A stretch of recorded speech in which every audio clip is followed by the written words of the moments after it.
దుర్మార్గంతో నీచంతో ఎంతకైనా దిగజారి తెలుగుదేశం పార్టీ జనసేన పార్టీలు తమ అభ్యర్థిని గెలుచుకునేటువంటి ప్రయత్నం చేసింది. ఎంత దుర్మార్గం నడిచిందో గత వారం రోజులుగా ఈ పవిత్ర తిరుపతి నగరంలో మొత్తం ప్రజలందరూ కూడా చూసినారు. ఈ రోజు జరిగినటువంటి ఈ ఎన్నికలో నా తమ్ముడు లడ్డు భాస్కర్ ఓటమిని మేము ఓటమిగా భావించటం లేదు. మా కార్పొరేటర్లు ఒక వీరోచితమైనటువంటి పోరాటం చేసినారు. మాకు క్యాడర్ కి అందరికీ కూడా ఒక స్ఫూర్తిదాయకంగా నిలిచినారు.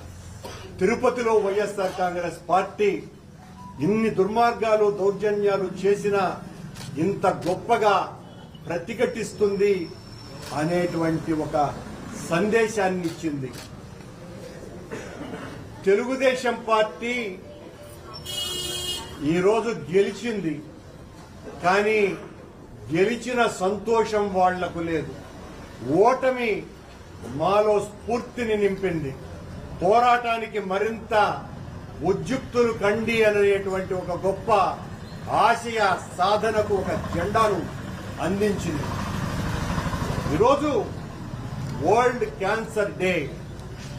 ఈ వరల్డ్ క్యాన్సర్ డే సందర్భంగా ఆ క్యాన్సర్ కంటే కూడా దుర్మార్గమైనటువంటిది తెలుగుదేశం పార్టీ జనసేన బీజేపీల కూటమినని ఈ క్యాన్సర్ డే రోజునే తిరుపతిలో నగ్నంగా ఈరోజు ప్రజలకందరికీ కూడా చూపించింది ఆ కూటమి.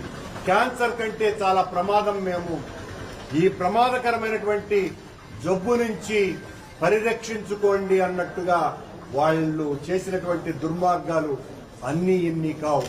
మేము స్పష్టంగా చెప్తూనే ఉన్నాం, మా కార్పొరేటర్ల మీద దాడి, మా కార్పొరేటర్లను కొడుతున్నారు, మా కార్పొరేటర్లను చంపుతామని బెదిరించారు, మా కార్పొరేటర్లను అనరానటువంటి మాటలు అన్నారు, మా కార్పొరేటర్లు నా సోదరిమణులైనటువంటి వాళ్ళందరి మీద అసభ్యకరమైనటువంటి పదజాలంతో దూషించినారు. అయినా కూడా అందరూ కూడా చాలా మెజారిటీ గట్టిగా నిలబడ్డారు. నిన్న నా ఇంటి నుంచి ఓటుకు వెళ్లటానికి పోతున్నటువంటి పోలింగ్ బూత్కు పోతున్నటువంటి మా కార్పొరేటర్లని